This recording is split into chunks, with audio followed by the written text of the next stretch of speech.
Le troisième et dernier jour de la semaine dédiée au cerf d'Otola a été marqué par une séance de présentation du cerf d'Otola et d'échanges avec les académiciens et les étudiants. Professeur Charles Binam Bikoy, secrétaire exécutif du cerf d'Otola, a fait savoir que ce centre est une institution intergouvernementale avec un mandat de valorisation du patrimoine culturel africain, élément indispensable pour le développement de l'Afrique. Pour lui, les Africains doivent savoir que la valorisation de la culture africaine est un préalable pour le développement du continent.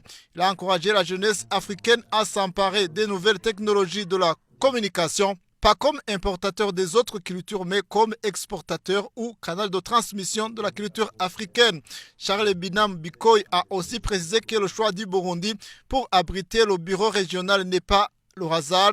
Il cite ici la volonté et la détermination des autorités burundaises vers l'atteinte des objectifs du centre, mais aussi des Burundaises et Burundaises qui sont des hommes et des femmes de culture.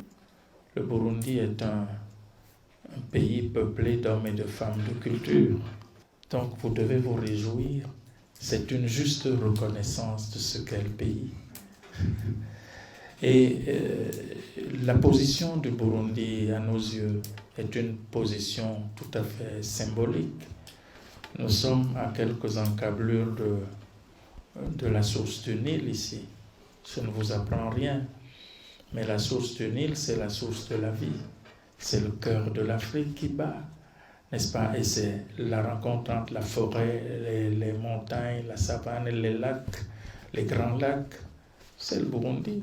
Plus tout à fait naturel dans notre esprit que de défendre l'installation du bureau régional ici pour pouvoir mieux interpeller les apparentements, les voisinages, mais aussi les ouvertures et les extensions qu'appelle l'ensemble de l'Afrique de l'Est et la pas si lointaine Afrique australe. La population burundaise et celle des pays limitrophes sont donc appelées à profiter de ce bureau pour mener des recherches pour faire de la culture africaine un moteur de développement du continent.